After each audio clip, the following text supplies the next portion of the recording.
And welcome once again, everyone. My name is Linda Rourke, and I'm the acting director for the Mohawk College Foundation and a proud Mohawk alumni. It is my pleasure to be the moderator of the Advocacy Symposium. We acknowledge that Mohawk College is situated on the traditional territory of the Haudenosaunee and Anishinaabe nations, within the lands protected by the Dish with One Spoon Wampum Agreement, and is currently home to many Indigenous peoples from across Turtle Island. And it is so important for all of us to take the time to truly understand what that means. I would now like to call on Alison Horton, our Vice President Academic, to bring the opening remarks on behalf of Mohawk College. Alison? Thanks, Linda. Good afternoon, everyone. I do have the distinct honor to welcome each of you to the Advocacy Symposium. It's truly appreciated that you've taken the time out of your busy schedules. We're all incredibly busy at this time of year for this important opportunity. And I'd also like to express on behalf of the college our gratitude to a number of individuals for making today possible. And first and foremost, the Women in Technology and Trades initiatives are made possible because of the generous support of RBC and the RBC Future Launch program. So thank you very much to our partner, RBC, who's critical in our ability to further our goals related to women in technology and trades. I have to thank my colleague, Linda Rourke, for her exceptional emceeing. That is always the case, and she's always a total pro. And Linda's going to be providing formal introductions of our outstanding panelists, but I wanted to personally thank Adrianna, Bozur, Joelle, Kabisoso, and Tracy Medve for taking time to be with us today and your willingness to share your valuable insights and experience, which we know has such an impact on our participants at all of these events. And we've seen the outcomes of that time and time again, so greatly appreciated. And as a college, we are fundamentally committed to both in principle and in action, equity, diversity, and inclusion. It's a central priority of our new strategic plan that was recently launched and reflected in our EDI action plan that was also recently launched as of last spring.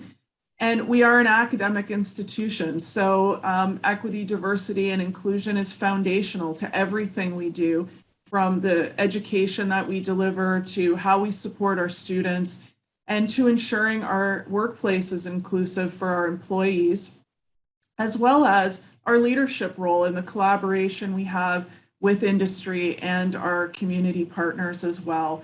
And I think an excellent example of that is always reflected in our commitment to supporting women in trades and technology, which began in a very intentional way in 2017 when the WIT initiative was formed. We love acronyms at Mohawk College, so we refer to it as WIT, of course. And a number of those original WIT members are here with us this afternoon, and I want to thank them, as always, for their leadership. They and many others from across our college really reflect the true spirit of advocacy through their work. And we couldn't do it without your passion and commitment, of course. So thank you for the opportunity to welcome you all here today, and I hope you enjoy the discussion. Well, thank you, Alison, for those kind words as well, and always awesome to have you part of these events and bring words on behalf of the college. So thank you for that. And as Alison mentioned, this event is made possible by the work of so many, and especially because of the support of our partner, RBC. So I'd like to introduce Chandra Harnish, who's the community manager for RBC here in Hamilton, to give opening remarks on behalf of RBC. Chandra. Thank you. Thank you, Linda, for that warm introduction, and good afternoon, everyone. Thank you for taking the time to join us today. As Linda mentioned, I am the community manager here in Hamilton, where I was born and raised and have worked and lived and worked in the community for the last 15 years. As a representative of our RBC Hamilton Immigration Partnership Council, it has been a passion of mine to collaborate with others who strive to create successful settlement outcomes for newcomers to Canada. Part of that journey has been to focus on ensuring an equal access to success for everyone, regardless of orientation, gender, race, or age. It is for these reasons that I am honored to be here today to celebrate the longtime partnership RBC has had with Mohawk College and recognize all of the incredible achievements that the students have had in the Women in Technology and Trades program. The WIT program continues to prove through and through the profound impact it has on its students, regardless of their gender, to ensure that the meaningful networking opportunities, mentoring, and coaching resources and career exploration options that leads them to a pathway of success with minimal obstacles standing in their way. At RBC, diversity and inclusion is an integral part of our core culture and our commitment to ensure that everyone has a voice and an equal opportunity to grow in an area that interests them. We cannot innovate and grow if we do not embrace diversity, and part of that focus is on ensuring that women have access to opportunities inside and outside of our organization to work in technology and trades that are predominantly led by male workers.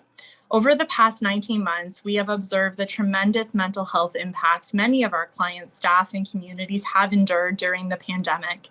It has truly brought to light the importance of taking care of ourselves and each other. RBC quickly realized that there was a need for more mental health support and accelerated our efforts to address stigma and provide a variety of resources that focused on rebuilding our mental health and resiliency. This speaks volumes as to why events like this are so important.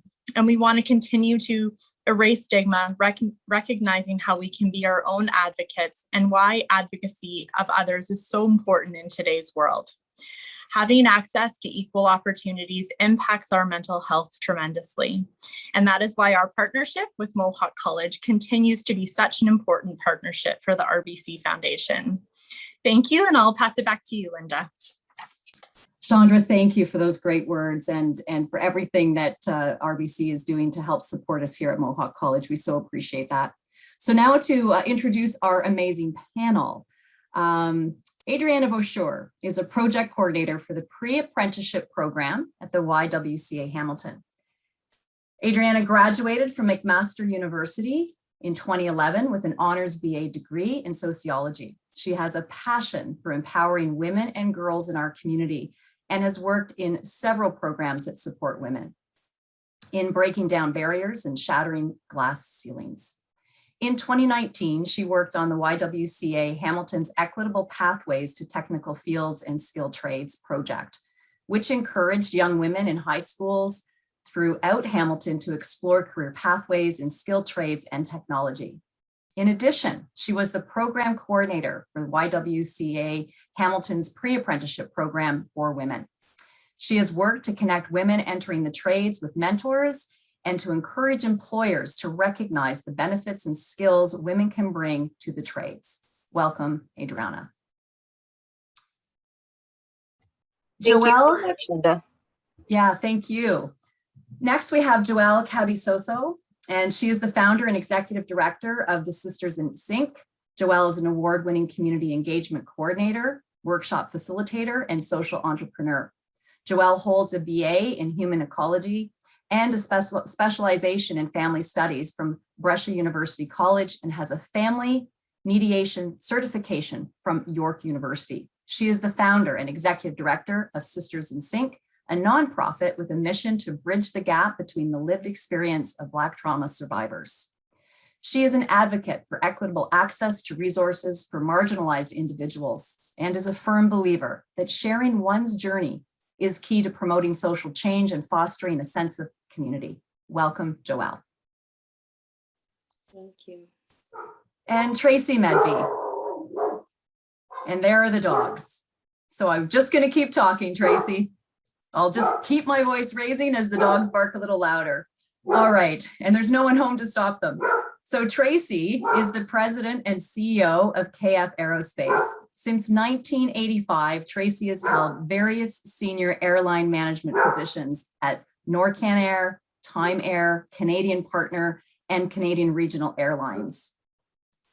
Tracy was the co-founder of CT Aero Projects, a Calgary-based consultancy focused on air transport resource management. Working with a wide range of public and private aviation clients, around the world. And from 2007 to 2012, Tracy was the president of Canadian North Airlines. In May of 2013, Tracy was appointed as the president of KF Aerospace and became president and CEO in August 2021. Tracy is a lawyer by training, University of Saskatchewan, 1982, and in 2009 graduated from the John Molson School of Business Global Aviation MBA program at Concordia University.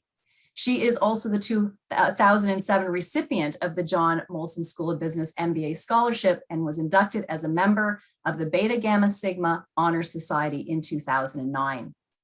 Tracy is the past chair of the Air Transportation Association of Canada and the first woman in Canada to be inducted as an honorary life member of the ATAC, which is the Air Transportation Association of Canada.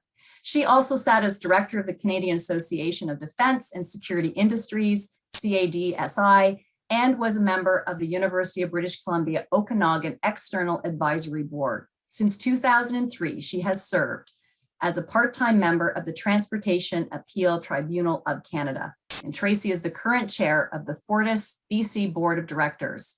Tracy also served in the Canadian Armed Forces Reserves as a signals officer from 1975 to 1981. She has 2 sons and enjoys golfing, cycling, and she is learning to play the piano in her spare time. Although I'm not sure what spare time you have, Tracy. Thank you for being here. Thank you very much. Thank you. And thanks to all of our panelists. Like, you know what, like just listen to what I just said about each and every one of you. It is really amazing, the dedication, the background, the knowledge that each of you have. And what we'll learn too is just your perspectives through the next little bit of this presentation as we start into the question and discussion period. So we'll just roll out the conversation from here, and each of you can bring your voice to what I asked. And so the first question that I wanted to start with was, what has your experiences been advocating for yourself or others in your career and even in your personal life? And this is always where I wait. Who's going to speak first? I can begin, Linda. Awesome. Thank you. Yeah, so firstly, I just wanted to say thank you for that wonderful introduction, and I'm really excited to be a part of this panel this afternoon. To answer your first question, I'm currently working as an employment counselor for YWCA Hamilton's STEP program. And this program provides employability skills and life skills that help young women and non-binary youth overcome barriers and also find meaningful employment. So this really ties into my own personal experiences as well, because being a young woman myself, I can really identify with some of the youth that I support and the challenges that they face. Being young in itself is one barrier, because, we often find that a lack of job experience can really work against young people. However, when you add on some of the other barriers that many of these young people that I work with are experiencing, it makes it increasingly difficult for them to find work. Being a visible minority, having a disability, a lack of family support, mental health issues, newcomers, being trauma survivors, all these barriers really create so many obstacles for some of the people that I work with. And so I'm so happy to be able to advocate on behalf of these individuals. I find that it's very meaningful and rewarding to me. Anyone else want to add to that? So the discussion about, your experiences advocating for yourself or others throughout your career. Yeah, I can go ahead. Thanks, Joelle. Just like Adrianna, thank you all so much for having me. I'm a little nervous, but I think I'll be fine. So personally, my experiencing advocating for myself, firstly, I find that it's always something very challenging. I think that growing up, I've seen a lot of women and just different individuals speaking up for people and really working towards creating communities and areas that are safe. But I think that as you kind of get in there, it's not as easy as you think it is, especially when it comes from yourself. I think that especially as women, we tend to not often speak up for ourselves. We don't feel like we can take up space and really just be sort of at the center of the attention. But I think that as we kind of see how society's moving, and we see the women and girls that are standing in positions of power and position where they can truly create lasting impact. I think that it's something to know, and something, especially for the younger generation, to kind of use as encouragement. So the last couple of years, I've been working for legal aid, so supporting low-income community members getting access to legal services. And that, for me in my career, has been a form of advocacy that I didn't expect myself to get into. But as I'm getting into it, I'm seeing that there are so many barriers, and very few people that actually speak up or encourage people in marginalized situations to get the confidence that they need to speak up. So a lot of what my goals are is to just help people build up that confidence so that they can, stand up in front of a room and speak on their behalf, but also creating that space for others to speak on their own behalf. I think it's the true key to inclusive advocacy. Thank you, Joelle. Tracy, do you have anything to add to this one? Yes, first of all, thank you for the opportunity to be here today. And I expect that I might learn a lot from you about advocacy, more than you might learn from me. I'm older and started my career probably before a lot of you were born. And if you go back those 30, 40 years when I was starting and going through university and through law school, the world was quite different than it is now. We were about 20% women in the law school class. So that was, we were already a large minority in that world. And the concept of advocacy didn't exist. It just didn't exist. You had to basically, if you wanted to move forward, you just put one foot in front of the other and just tried to move forward. And there were definitely barriers. I think that, they're real. They do exist. And if you can find help from others to move forward, but I think you also need to get out of your own way and just say, I know how to do this stuff. This is what I do know how to do. This is what I don't know how to do, and I'm prepared to dive in head first and give it a shot. And don't be scared to choose what you want to do and move forward in that direction. That's all I can really offer in the way of advocacy from my own experiences. You had to just be your own advocate in a way when there was not that concept out there in the world. So it was a lot of running into walls and then stepping back and dusting yourself off and going forward. But at the end of the day, I think the most important part of that is if you do it yourself, you will have those skills to, if you do it once successfully, you'll have those skills to do it again for yourself and again for yourself and again for yourself. And I think that all adds up at the end of the day. Thanks, Tracy. And a really great perspective when you talk about we get in our own way, right? We put up some of those barriers ourselves. Does anyone else, have some comments on that and how we can kind of change the way we think in that way? Because I do agree 100%. I hear that over and over again with a lot of women that I know. It's that they'll say to me, I get in my own way. Yeah, I think that it's very easy for us to get in our own way when we've kind of never seen a way or a path created for us. I think for probably a lot of us here, we've had to literally carve out either our careers or, just sort of the direction in which our lives head. And so I think that when you kind of are met with that challenge, it feels almost as though nothing is possible, right? Because a lot of people may know the skills that they have and they may be confident in the skills that they have, but it's just also a lack of resources that kind of contribute to those barriers.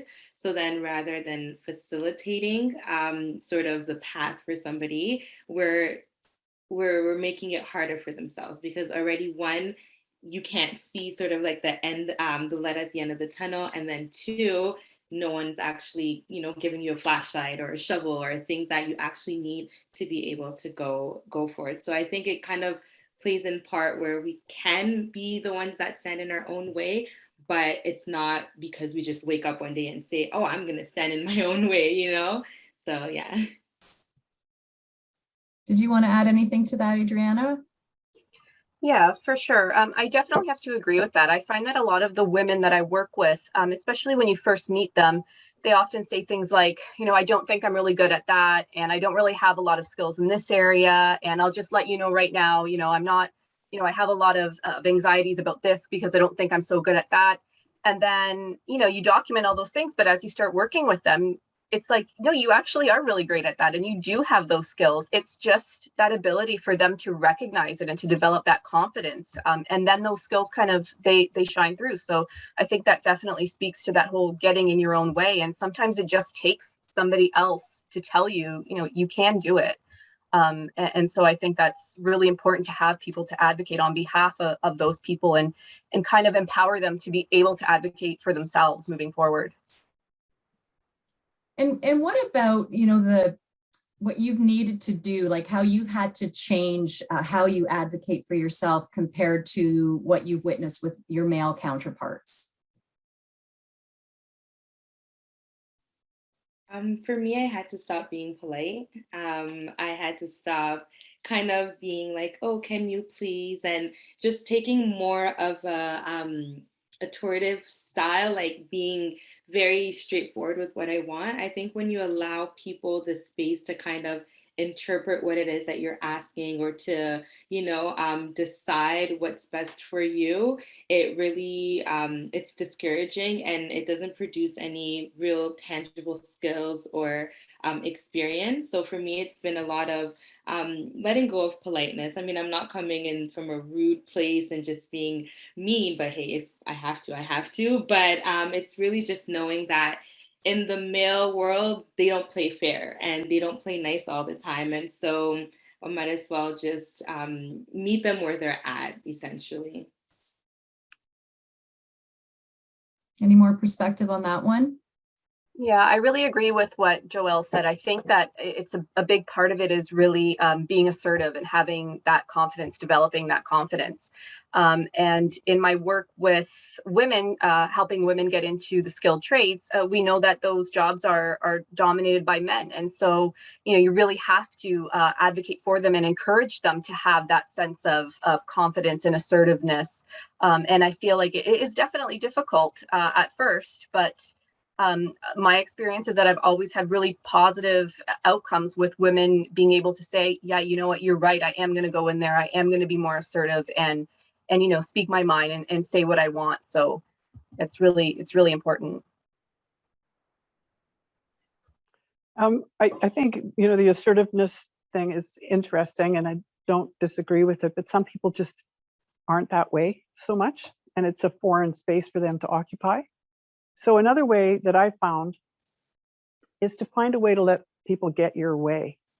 And you can do that in other ways. I think there are times when you just have to be really straightforward, but there's also other times when, if you go about it in the right fashion, you can eventually get people to go, oh yeah, actually, maybe that's not such a bad idea. And you almost trick them into it in a way. You know, you lay out your arguments why and so on, and you can be nice about it, and then pretty soon you find out that you have advocates on your, you know, for what position you want to take or what direction you want to go. And so that can work well also for those that are not comfortable actually being assertive.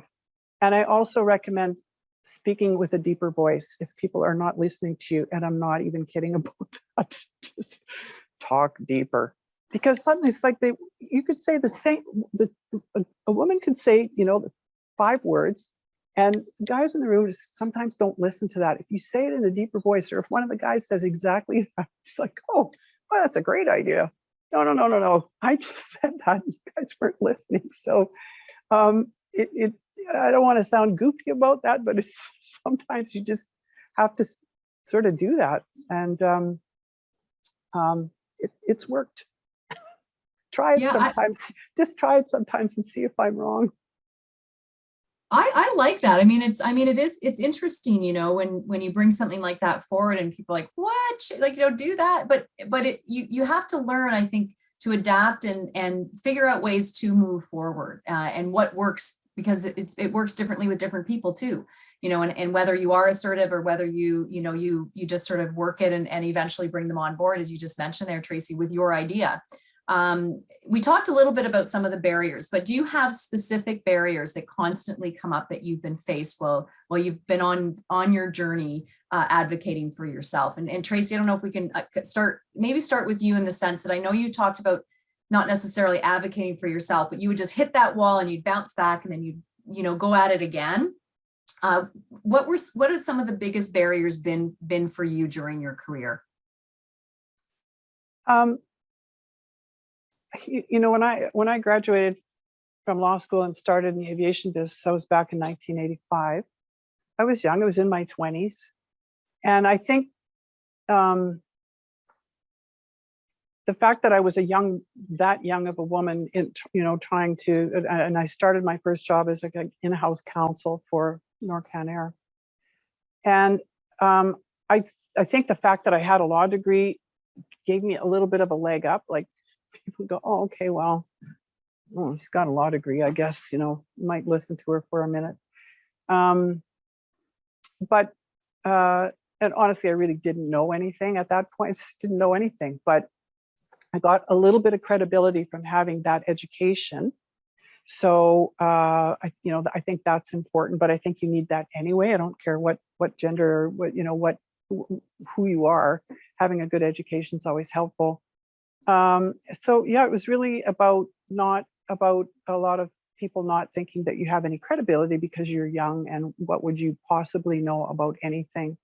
And that was a sort of a common theme that came up time and time again. And you just have to kind of dust yourself off from that and, recognize that some people might not think that you have credibility in what you're saying, but you have to keep saying it, and you have to just keep, as I say, if you run into a wall, you find a way around it, or it's maybe a bit more challenging than if you're not a female. But that was really the only real consistent theme, is just a lack of credibility, or the impression that I lacked credibility. Yeah, and I think I hear that a lot, right? That it can often come down to that. It's just not being seen as credible, which is hard. That is a big barrier for a lot of people to get through. Joelle, Adrianna, do you have anything to add to this one, just in the sense of some of the other barriers, just so that people are a bit more aware and understanding of the things that they may face out there? Sure, I can certainly speak to some of the barriers that I encounter in terms of my professional career and the people that I advocate on behalf of. And one of the things that I still find is like those stereotypes and those misconceptions, especially for women trying to get into the trades. I think that we have certainly come a long way with employers and people in general finally starting to welcome women into more male-dominated occupations, but there's still so much work to be done in that regard. Those stereotypes are still present, and as outdated as they are, a lot of people still think that way, and so that's certainly been a challenge. It's challenging when you're doing this kind of work sometimes to accept as well that you can't change everybody's mind and you can't get people to see things from your perspective. But I think you just have to keep at it and be persistent. And in my own eyes, I feel like even if I can change one mind and help one person achieve their goal, and change a couple people's perceptions and kind of bust some of those myths and those stereotypes, then it makes the obstacles kind of worthwhile. Thank you. Joelle? Yes, and to what Tracy said, I think for me, credibility plays a huge part in it, as well as the longevity of the support that you receive from a community. So what I find tends to be barriers, for me at least, being a Black woman with a grassroots organization, is really one, having that credibility, having people believe that, you know, we are a real organization and that we're actually doing impactful work.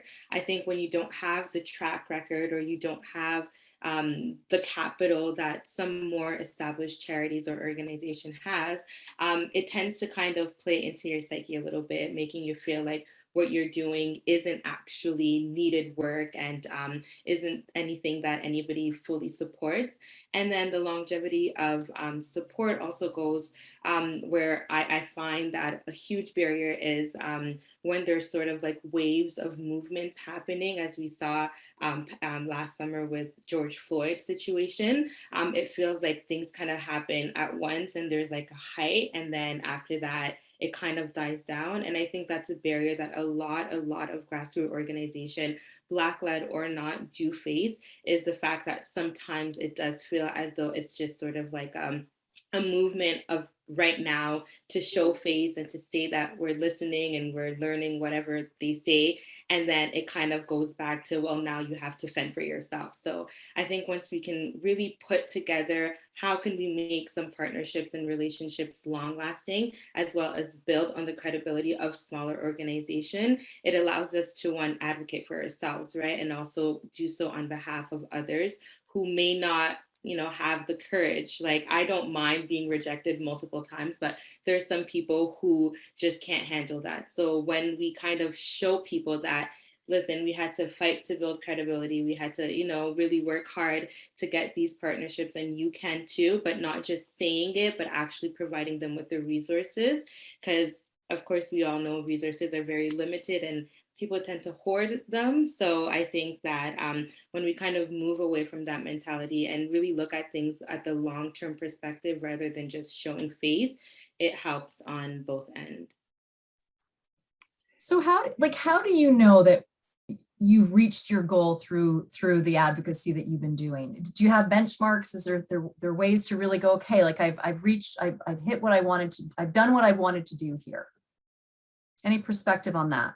Yes, for me, a lot of it tends to be surrounding the people that we reach through our workshops. So we do a lot of self-esteem and self-efficacy building workshops, where it just encourages people to really just look at their own skills and see how they can utilize that to access resources, and also utilizing their voices. I started the organization as a response of my own story as a sexual assault survivor, and having to just explain my situation to the police and getting them to believe me. I doubt till this day they actually did. And so a lot of the times we find that even when people are attempting to speak up for themselves, there's still kind of that lack of support and I don't know if it's the word believability. And so I find that for us, we tend to measure it by how many people actually join the workshops, but also who can identify with the stories and experiences of others. So it's all about really bridging that gap. A lot of the times you may not seek support because you don't know that other people are going through certain things, and you don't even know that certain services exist. And that was my situation. I couldn't believe in a million years that other people were experiencing what I was going through. So by creating a space like that, it allows people to, one, identify themselves through other people, and two, it encourages that sort of like collective confidence to speak up, or to speak up for one another. Adrianna? Yeah, for me, you know, kind of similar to what Joelle is saying, reflecting on some of the amazing people that I've had the opportunity to work with. And that's whether it be the women that have successfully entered into the trades, or even working with barrier youth, which is what I'm currently doing right now. I think seeing people start out being uncertain, not really realizing all the resources that are out there for them, being hesitant, really lacking that confidence, and not recognizing the strengths that they have, and just not being sure how to even begin overcoming some of the obstacles that they face. And then slowly beginning to see like a transformation happen in them, where, you know, you're working with them and they start to kind of come out of their shell and be a little bit more confident, And you can really see that self-determination developing. That's when I feel that my advocacy is really making an impact on them. And then, of course, hearing that they have found meaningful employment in spite of some of the challenges that they've faced, that's always, I think, a really good measure as well. But in addition, I really think that, you could say that your advocacy has reached its goal when you've kind of empowered the people that you work with to know how to advocate for themselves. Because it's a great start for them to come to a program where they have, a counselor or somebody who's working with them, but then to really provide them with the tools so that they can feel confident enough to leave the program and then use their own voice moving forward when they're done with the program. I think that's also a really great measure of advocacy. Thank you for that. Tracy, anything to add to this one? I don't really think I do have anything to add. I mean, both Adrianna and Joelle have covered it off. I don't know that identifying those milestones that you want to reach and referencing that back to advocacy is any different than just saying, hey, this is what I wanted to do and I've arrived here, and all the barriers, whatever they are, have been moved, and I got to where I wanted to go. And those personal milestones are those are the success factors, and it's not just one thing that'll get you there. How do you, Tracy, encourage advocacy in your organization now? You asked me this question beforehand, before the thing, and I had to answer you, but I don't. The philosophy that I have for our company is not to have to teach people how to advocate for themselves, but rather to create a work environment where that isn't even a requirement. So we've been working really hard to try and make KF a place where anybody would be happy to come and work. We need workers. So obviously we need workers in the aerospace sector. And we're competing for those workers with many other industries. So it obviously makes sense for us to have the largest pool size of individuals as possible. So how do you go about doing that? We just did a KF diversity and equity and inclusion survey, for example, by Talent Map. And, I encourage people to come back to us with recommendations about, how we can do better, where we need to do better. So we're doing that. I think, we're working with Mohawk College. We're working with the college here, Okanagan College in Kelowna, to try and attract a broad base of students. We work in the public school system to try and make sure that everybody that's looking for a career understands that aerospace is actually a career option, because I think a lot of people just don't even get that, whether they're boys or girls, or it doesn't matter where they came from. It's not necessarily top of mind as a career choice. We're building a daycare here at the airport so that it makes it easier for people with families to come and work here. We offer all kinds of employee-based support programs so that if there are issues, family issues, and whatever might be going on in someone's personal life, they have access to that to help them keep their life at work sane.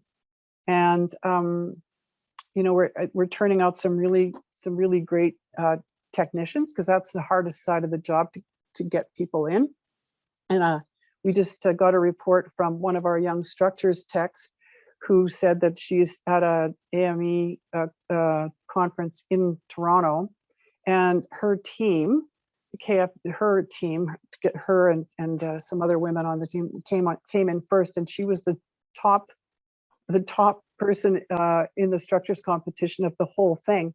So that's just, it's so fun to hear those kinds of stories, and very heartwarming to me to see that we can get that door open and encourage that kind of level of competency. I think it's fantastic. So, and there's always more you can do. But so advocacy isn't really the focus. That's not the focus. It's how do you just make this a workplace where you don't have to advocate. We do Yeah. that for you.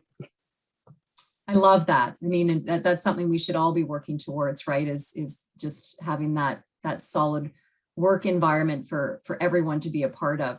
Joelle, you touched a little bit upon this when you talked about the results from workshops and things that you do, but what resources are available for those that are looking to advocate for themselves or others to help support them through that?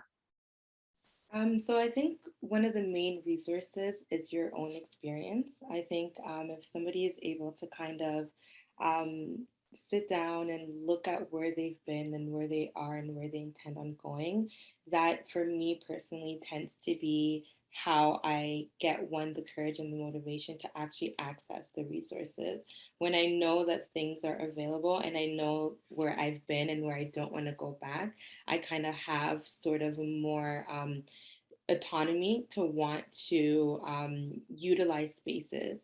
I think another resources are the people around you. I think oftentimes people think that advocacy is only one thing, like you can only stand for one cause or support one thing. But I think that in really getting into your community and talking with your family and your friends, you'll really see that you can care about multiple things at once.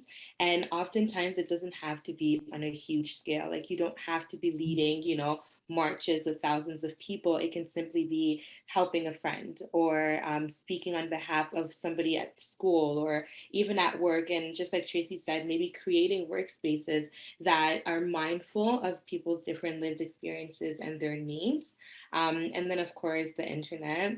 That's a really great place to find resources that can help you, one, get a little bit more educated on the different causes that you want, but also for those seeking the support and who want to advocate for themselves a little bit more, plugging into groups online that offer the same support that you're looking for. And also making sure that, again, you're filtering out anything that makes you feel less than. Because I think even when you know that there's a service, either people or even that inner voice can be very discouraging. So just knowing that at the end of the day, the impact starts with you and kind of transfers on to other people is like a really good stepping stone. But I would say that the best resource, honestly, is just getting into your community, listening to what people have to say.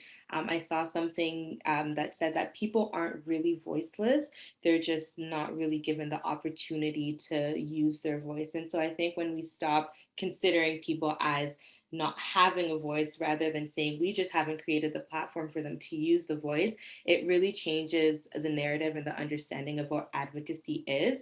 Because I think ultimately the goal is for people to speak on their own behalf. Like I'd love to see some of the girls that attend the workshops and that use our support group speaking on their own, right? Not having to kind of lean on me anymore. And I think the goal is that it's not to kind of receive like accolades for yourself, but really to be able to see where somebody is now gone after seeing where they were at their lowest.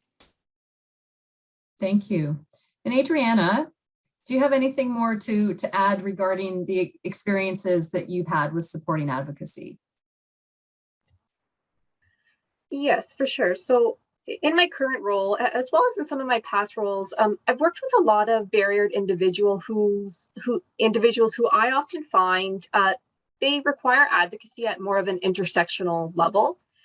So oftentimes I find that the women and the gender diverse individuals that I work with will often disclose that they're experiencing one barrier, but then as you get to know them and work closer with them, you kind of see that there's a lot more going on and that there are several interrelated issues that often come up that they need support with. And so that means you really need to look at things from a holistic perspective. And to really understand how to best support someone, I find that you really need to understand their narrative.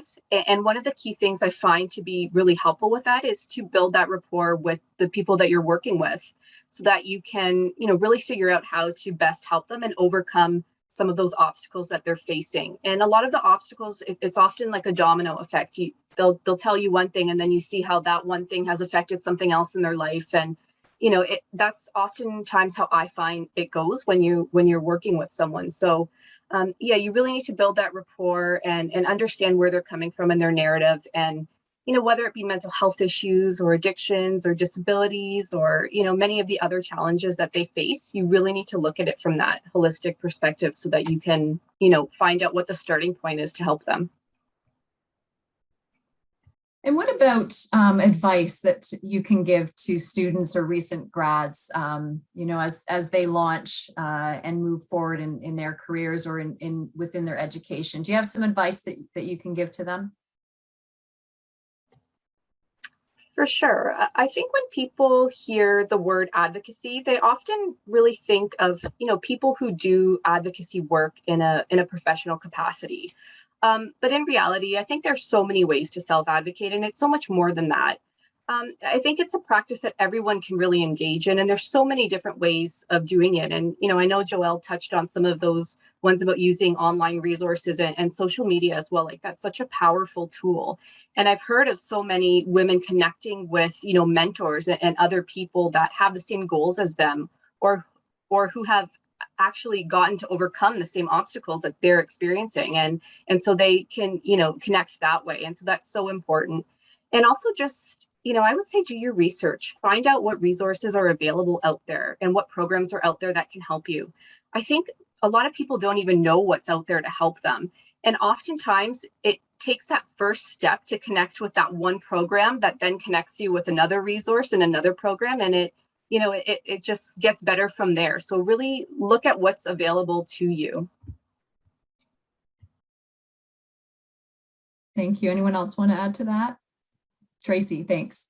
I would say, the best advocate you're going to ever have is your own self.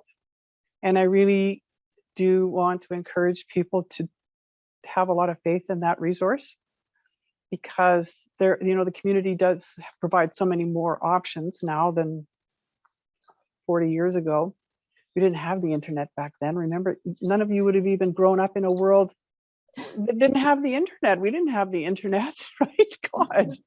So you had to figure it out on your own a lot of times. And, I would say it's worked okay for me, not having access to a lot of those things. Maybe it was harder than it is today. I don't know, but I think there's lots of resources inside your own self. And so when I say get out of your own way, that's what I'm saying. Like, don't talk down to yourself. You're better than you think. I would say be careful about the internet and about social media, because it, for as fantastic as a resource as it can be, it can also be a very negative space, especially for young women. We've seen all kinds of, horrible statistics about the impact of social media. So I would just stay away from that stuff as much as possible. And I would say, if, challenge yourself to do something that you think is going to be really hard. Like, I joined the military when I was young and became an officer, and got the opportunity to run a junior non-commissioned officers course one summer. And that was the hardest thing, honestly, I think I've ever done.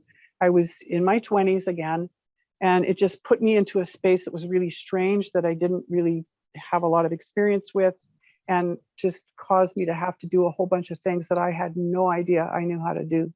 And that lesson served me well my whole career. And I'm glad I did it. It was really, really challenging and scary a lot of days. So I would say sometimes if you early on in your career can challenge yourself to do something, you just go, I don't know, this is kind of interesting. I don't know anything about it, but I'm diving in both feet. You will learn stuff, and you will learn a lot of stuff about yourself and how strong you can be, and you'll be able to look after yourself really well. Thank you. Joelle.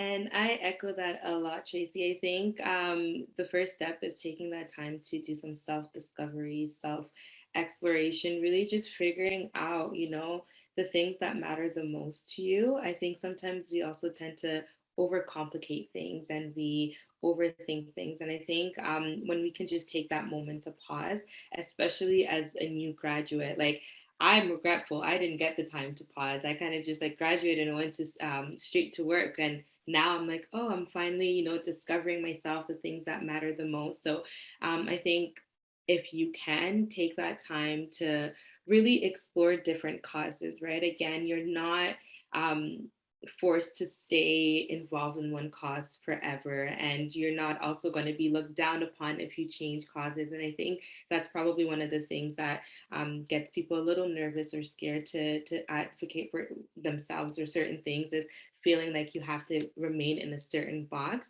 But I think with that self-exploration period, it really will open up doors and open up opportunities and even give access to resources that one may have not known could even exist. So that's the biggest thing I would encourage really anybody, young, old, new, whatever. So I think that that's definitely like the first step. Thank you. I've had some conversations recently where it's led to this discussion about women will get into technology, but especially into skilled trades. And then once they're there and they're on the job and they experience the work atmosphere, they end up leaving because the support isn't there, the environment isn't healthy for them, whatever that happens to be. Can you bring anything into the conversation about that, whether it's, things that you've witnessed, you've heard? Because I think that that's something that really needs to be looked at is how do you change the environment so that when, women enter into these jobs and into these fields, that it's a welcoming, comfortable environment. And Tracy, you did speak to this a little, when you talked about the environment at KF, and I think that's really important. So what can we talk about here to look at how do we change that so that women who pursue these careers will stay in these careers? Well, I guess as an employer for a large number of people, we have 1,000 employees across Canada.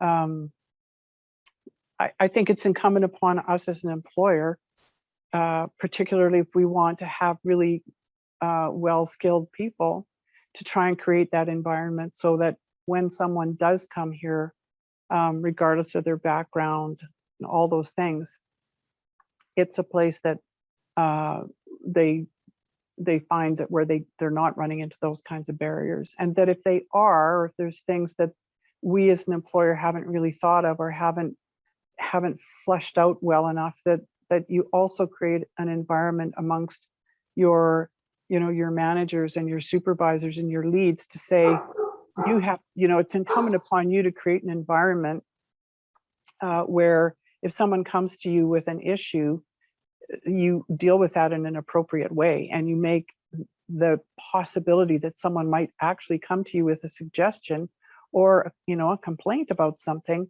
that you present an open and willing face for them to be able to do that. I'd also say then from the other side, if you run into a barrier, coming to whoever you're going to speak to with the issue and a possible solution is always the best approach. And I also think that sometimes assuming that you're going to run into a problem creates a bit of a barrier on your own self. And so I would say don't just assume that you're going to run into problems, because you might not. Go in as if you're not going to run into problems, and when you do, don't be scared to point them out, but be prepared to say, here's what I see as the issue, and here could be a really good problem, or I'm gonna volunteer to help try and sort this out. Any good employer won't give you a hard time for that. And I think as employers, we have an obligation to try and create that environment. Thank you. Joelle, Adrianna, anything you want to add to that? Yeah, I think that it's kind of twofold. One of it is inviting people to the table or to the room, but also allowing people to create their own tables. I think that oftentimes we leave it up too much to like our employers to kind of figure out what it is that they can do to make it a better work environment for us, and we don't usually vocalize what it is that we would like them to do.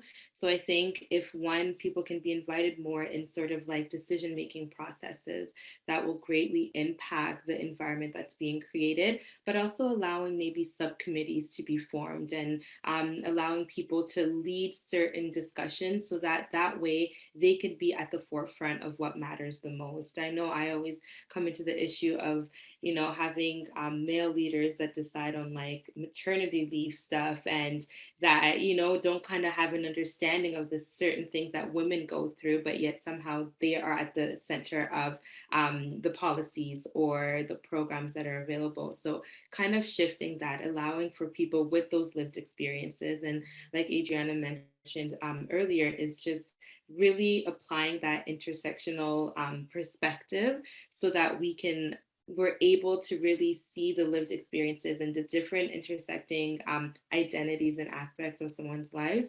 But the first thing is always to have their voices at the center, have their voices included in those processes.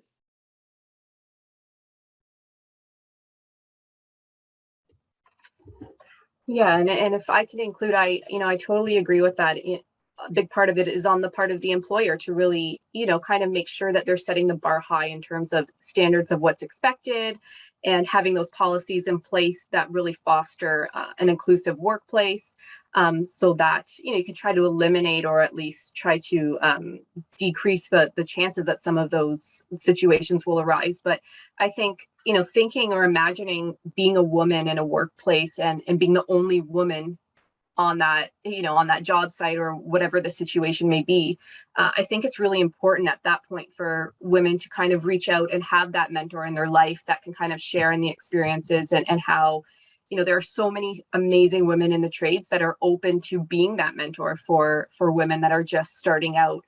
And I think that that's really important, is to kind of have that sense of, having that other person there that can share in those stories and say, what, I went through this and it wasn't fun, but I persevered, and you can too. And so I think that that's also really important. I had the honor off the top to be able to introduce each of you with your incredible backgrounds. But I always like to hear from you as well, because that's, that's me reading about you. But is there a story or anything else that you want to add about yourself that the people here can share in and learn from? Joelle, can we start with you? Yes. Oh, wow. I have so many stories about myself. I think what would be great for people to know is that I am always looking for room and opportunities to grow. I am such a believer in, again, learning beyond what it is that I already know. There's so much joy in sharing your knowledge, but also acquiring knowledge from different people with different walks of life. And I think that what I like the most actually about the city of Hamilton is that we have this ability to bring people together. We have this ability to really foster spaces where people can feel seen and heard. And it goes beyond just using cliche words like, or inclusive and, all that kind of stuff, but it actually truly feels like that. And having been here for the last like 20 something years, for me, it's definitely something that I'm looking forward to do, is contribute back to my community, being able to take what I've learned through boys and girls programs and my school and just the different services that the city offers, and really trying to pass that along. I think that, again, people can learn at different stages of their lives. And so if I'm able to, with our workshops, impact someone that's at the prime of their life, or that someone that's just coming into their womanhood, I think that I've done my job in terms of enriching the city and really just fostering kind of what we like to, say sisterhood amongst one another. Love it. Thank you. It can also be words of wisdom, whatever you'd like to add to the conversation. Adrianna? Yeah, so one thing that I'd really like to share is that oftentimes when I start working with different clients and kind of meeting them and seeing what their needs are, or what they hope to find out of the program, one thing that comes up a lot that a lot of people say is, I just want to find a job that's meaningful to me. You know, it doesn't have to be the best paying job. It doesn't have to check off all the boxes, but I just want to do something that I love.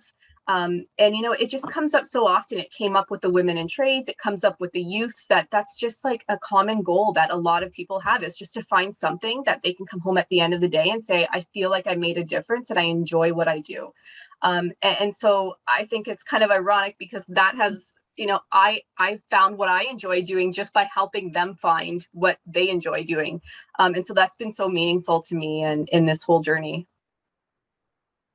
Thank you for sharing that. Tracy? Probably one of the most interesting conversations I can remember having in my career was with a former boss of mine, a gentleman named Richard Barton, who was the president of Time Air. He passed away many years ago now, but we used to have this great debate about, he'd say, well, so what is your 5-year plan? Go, Richard, I don't have a 5-year plan. Why would I have a 5-year plan? Like, what do I need one of those for? I might miss something really good along the way as I'm sort of heading down the road to this goal, whatever it might be. There's a whole bunch of good offshoots. And if I had not done that, I might still be a lawyer. And that would be terrible, because I don't think I'd have been a very good lawyer to begin with. And I would have missed being in this aviation aerospace career. And that would have been a sad thing. So we had that debate. So I encourage you not necessarily to get a 5-year plan, but if you're going down a path that you're not happy with, don't be scared to look around, because there could be something else really interesting out there that your skills and your training might not look like they set you up for, but there's a huge ability for skills transference to do something else that is the love of your life, and that's going to keep you engaged and happy. And but some of those things do take, it takes a bit of it takes a bit of courage to do it. So I always think of this really nice song about a little boy that's, jumping off the garage, and he's got a blanket for his cape. And when you're going to take a leap of faith, always trust your cape. And the point is that we're all do have those superpowers. You do. And sometimes when you're going to leap off the garage, you got to trust your cape, and you'll get there. And most people will get out of your way and let you do it if you just, decide what you want to do and go forward. Thank you. Wonderful. Well, we're going to open it up to questions. We'll see if anyone has any questions after we've had this discussion. And I'll give people, you can just put them into the chat, and we can go through them if there are any. Hopefully there's one or two. And we covered off an awful lot of great content throughout this discussion, but we'll see if someone's got something for us.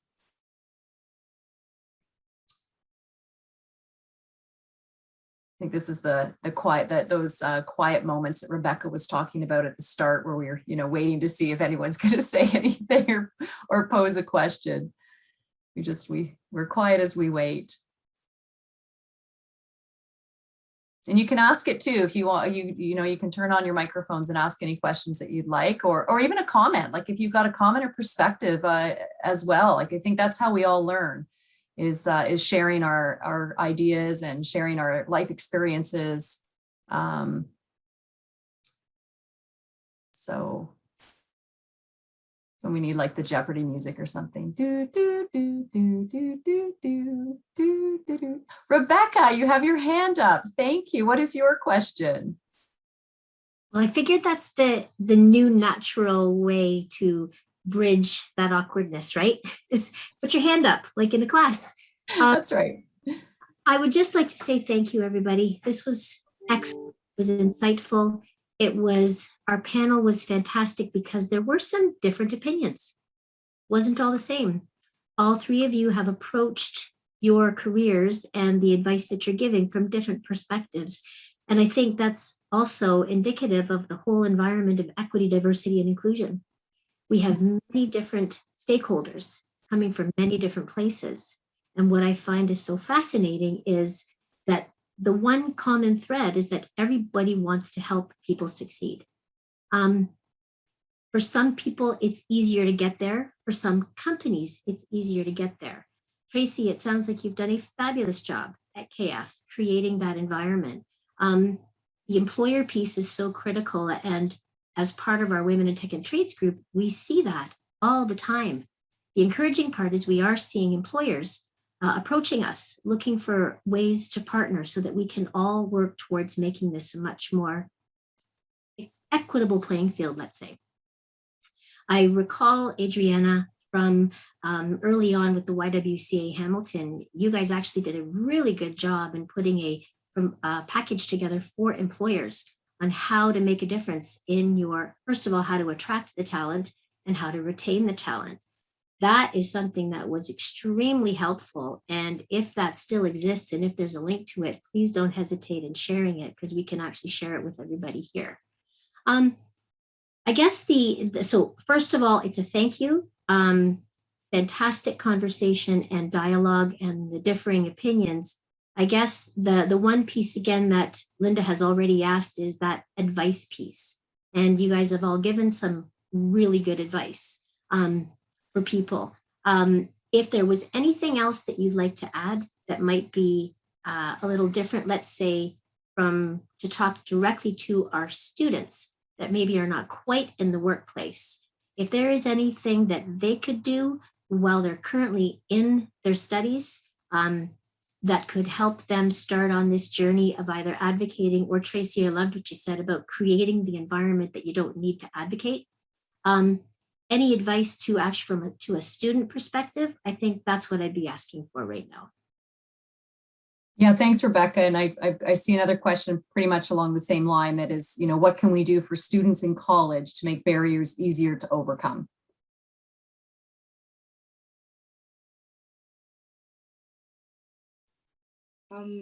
For me, my thing is there's always going to be something. I remember when I was in school, I was always finding out something. I was short of credit, or, I wasn't taking the proper classes, and, now you may not get a career in this specific field. So there's always going to be something, but it's your job to put your best foot forward and just keep going. I think when we allow these some things to cloud our judgment and to really just take control over emotions and we act upon emotions, we really limit ourselves. If there's one thing that our feelings are and emotions are, they're very deceptive. One day you feel something, the next day you don't. And so when we tend to kind of feel like we're not good enough, we move away from the truth. We move away from the fact that we are actually capable. And it's just a matter of, one, knowing and acknowledging that, and two,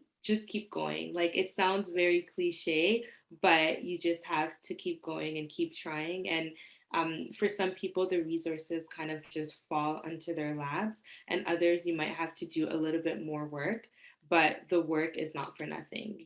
There's like, things always turn around. So for someone who may be finding out that, they're probably a credit short, there's a way to turn that around. And there's always resources and people willing. And we just have to start by just admitting we need help, because sometimes we don't tend to do that. We don't tend to admit that we can't do it on our own and that we do need people to support us. And so when we can first acknowledge that it's okay to ask for help, and it's also okay to fail, like at certain things, right?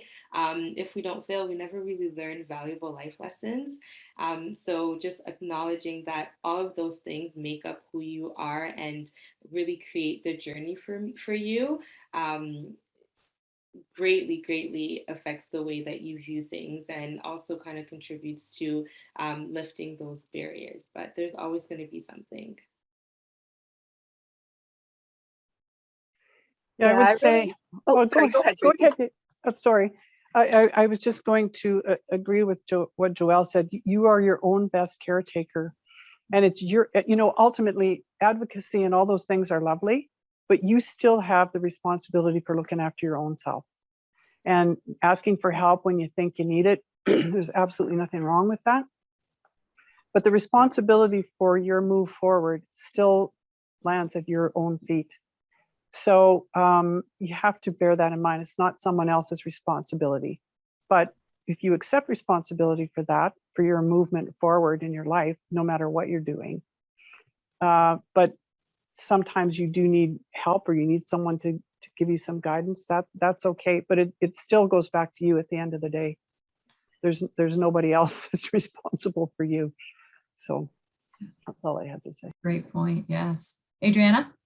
Yeah, and I really agree with some of what was just said, because it's so true. There's always something. There's always barriers for everyone. I really can't say that I know anyone in my personal life or through my professional career that has been able to say, I went through school, everything went perfectly. I found a job immediately after, all the pieces fell into place.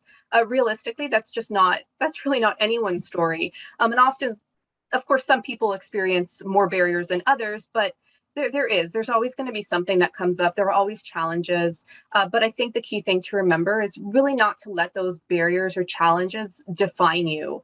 There are ways to overcome them, and there are resources to help you. So really, I would say just aim high and keep going. And I have one more question that's popped up here, and it says, do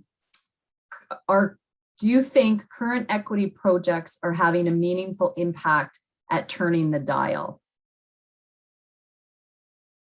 Does anyone want to tackle that?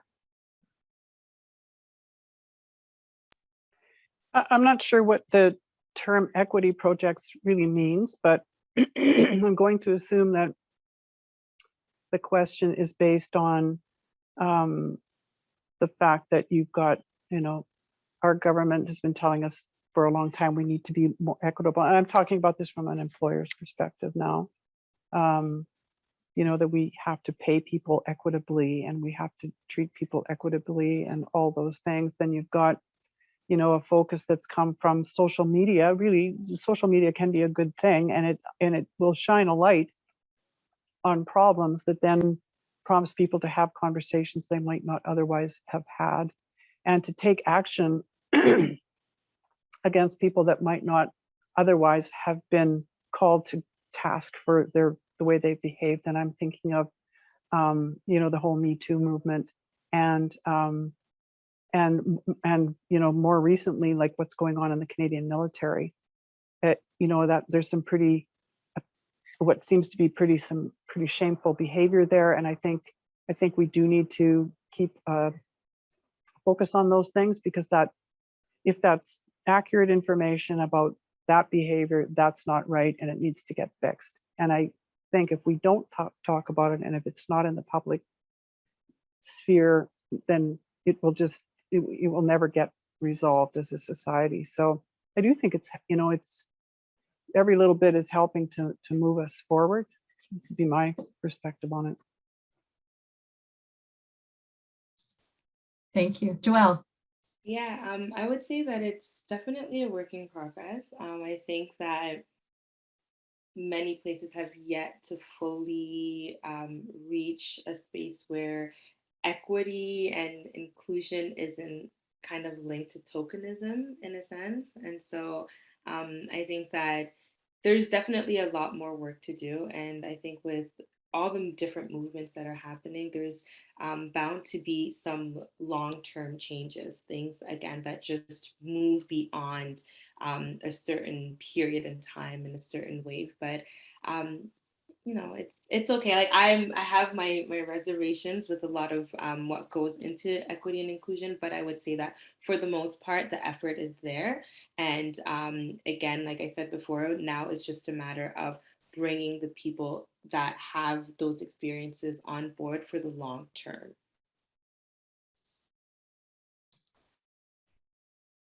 And anything else? Adrianna, did you have a comment on that one as well? Yeah, and I mean, I can speak a little bit on behalf of my organization's projects, on a smaller scale, obviously, but, just thinking what came to mind was our pre-apprenticeship project, because, we know that some of these women that enter in these projects and they go into these programs and they get the schooling and then they get the job placement, and, those barriers are still there. We do often have women say, oh, I'm the only woman there, and they still have those doubts when they enter in. But when they come out of it, they also say that they may not have ever pursued that without that program.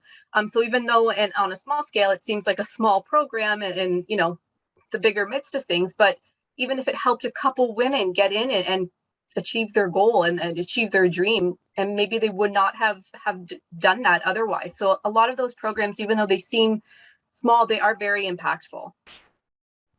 Love that. Do you have any closing comments that you'd like to make? Any last statements, or bring in a perspective? We've talked about employers' responsibilities, our individual responsibilities. We've looked at and discussed just overall workplace and how to make that a solid and strong environment for people coming in, so that everyone wants to stay. But is there anything else that that you want to add before we wrap it up today?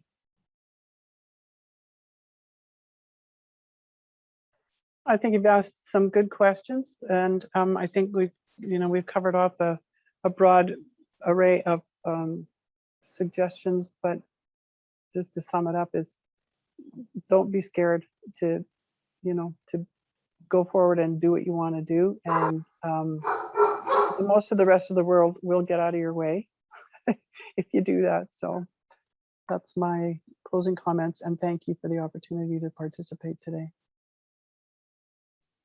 Yes, as well. Thank you so much. This was a really, really interesting and fun panel. I think my closing remarks would be essentially what I've learned is that communication goes both ways. In a sense, for employers, it's important to ask the questions, and as well for employees to ask those questions, even as students, right? I think sometimes when we're not having those discussions because of sort of a chain of leadership and all the difficulties to reach the people on top, we miss out on some very important and valuable lessons. So the discussion has to go both ways. It's not just a matter of us telling them how they should do X, Y, Z, but it's also not a matter of them telling us how they expect things to be done, but really having those engaging conversations that allows everybody to point out solutions and have their voices heard beyond just assumptions. I really like what you said, Joelle, and that's kind of, what my thoughts were. I was going to say something very similar. So I think that they both summed up what I was going to say, but I also wanted to say thank you so much for including me in this panel. And I've had such a great experience, and listening to Joelle and Tracy's perspectives on things as well. It's been a really great experience for me. Well, Joelle and Adrianna and Tracy, thank you. Thank you very much for your perspectives today, for your insight, for your generosity of your time to be here and share those experiences with all of us. It's so much appreciated. And these conversations are what makes a difference and advances and moves things forward. I'm sure what you spoke about here will be very helpful. And the nice part is that we will post this online. So it will be seen again and people can view it, and you can suggest others who, are looking for some perspective to take a look at it on our Mohawk College website. Now, of course, this event was made possible by our WIT team, and I would now like to invite Carla Hall and Alice Rendez to give our closing remarks. Now, Carla is a mathematics and mechanical engineering professor with Mohawk College and works with WIT on many initiatives. And Alice is a student in the mechanical engineering technology program and a student president of WIT. So I welcome them both for the closing remarks. Thank you, Linda. And thank you very much to our panelists, Adrianna, Tracy, and Joelle. That was phenomenal. I am at the point in my career where I am still both advocating for myself, but in a position to help start advocating for others and start shaping the workplace in a way that they don't need to advocate. So Tracy, I loved all of the intel of what you do with KF Aero in order to that not have to be a thing. I really hope one day I'll be able to actually take those to heart and pay them forwards as I move ahead in my career. Thank you to Alison and Shaundra, if they're still here, for getting us going on the right foot. It's always nice to hear from them. Linda, as always, thank you for emceeing. You are fantastic at steering the conversation. It's always a great time listening to your interaction with the panelists and your little tidbits as you go on. Again, RBC, thank you for sponsoring not only this event, but so many WIT events and activities that we have going on. And lastly, thank you to all of you who showed up to hear this conversation tonight. I think it was great to have this perspective put out there, and I hope you at least got a little something out of it. So I'm going to pass this off to Alice now for her final remarks. So unfortunately, I had to come in late because I had class until 5. That's one of my craziest days. I'm looking forward to watching this after. Advocacy is so important, and just to say thank you to everybody here through the college, the students, WIT. It's a very important topic. Unfortunately, it's a very exhausting thing to do. If you guys, anyone who's dealt with high levels of advocacy, to continuously keep up that fight is very emotionally exhausting. So I look forward to when it gets better, because I hope we can move forward and become a better society in general, making things easier, because that's how we should work towards. It may take some time, but the fact that we're going to make it better for each generation. I know Carla talks about her kids, making it better for them one day, just that idea of every generation, it becomes better. We want to move that forward. We want to become better. It's just things like this, talking about this is one of those ways. So thank you for taking time out of your day to talk about this. Carla and Alice, thank you so much. And once again, Tracy, Adrianna, and Joelle, thank you for being here. And for all the participants, thank you as well. Have a great rest of your evening. This has been an amazing discussion. I really enjoyed it. I always enjoy doing these. I learn you know, it's just so wonderful to see people come together. So thank you, and enjoy. And hopefully you've got some time to have some downtime and digest the conversation that we have just had, and work towards supporting others as much as you can. That's what community is all about. Good night, everybody.